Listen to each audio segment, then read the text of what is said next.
కడియం శ్రీహరి గారు NT Ramarao ticket ఇచ్చి మంత్రి పదవి ఇస్తే ఎన్టీ రామారావు ద్రోహం చేస్తుంది. రాజకీయాలు లిఫ్ట్ ఇచ్చింది దయాకరావును మోసం చేస్తుంది. చంద్రబాబు గారు మళ్ళా నీకు ఎమ్మెల్యే టికెట్ ఇచ్చి మంత్రి ఇస్తే ఆయనను మోసం చేస్తుంది. బయటకు వచ్చి ఎన్టీ రామారావు తిట్టివి, చంద్రబాబు తిట్టివి. 4 సార్లు ఓడిపోయిన నీకు కేసీఆర్ గారు పిలిచి నీకు ఎంపీ టికెట్ ఇస్తే ఎంపీ గెలిపించిన డబ్బులు ఖర్చు పెట్టి మళ్ళా ఎమ్మెల్సీ ఇచ్చి ఉప ముఖ్యమంత్రి ఇచ్చాడు. మళ్ళా ఎమ్మెల్సీ రిన్యువల్ చేయమని బతిలాడుతుంది. నీ ఇంటికి పిలిచి భోజనం పెట్టి కాళ్ళు పట్టుకొని ఎమ్మెల్సీ తీసుకుంటుంది. మళ్ళా సిట్టింగ్ ఎమ్మెల్యే కాదని ఆ ఎమ్మెల్యే రాజయ్య మీద లేనిపోయిన అబాండాలు వేసి నువ్వు టికెట్ తెచ్చుకుంటుంది. మళ్ళా నీ బిడ్డ టికెట్ కోసం పార్టీలో బ్లాక్ మెయిల్ చేసి బిడ్డకు టికెట్ తెచ్చుకుంటుంది.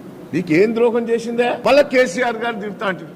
నువ్వు అసెంబ్లీలో మాట్లాడిన స్పీచ్ చూడు, రేవంత్ రెడ్డిని ఎట్లా తిట్టావో. మొన్న కాళేశ్వరం పోయినప్పుడు నువ్వు ఏం మాట్లాడినావో. నువ్వు మళ్ళీ మేధావి మేధావి సిగ్గు సెరవు లేదు నీకు. మళ్ళీ నాకేం లేదు, తిండికి లేదట్టు. అనుకొండల ఇల్లు మా అందరికంటే పెద్ద ఇల్లు ఉన్నది.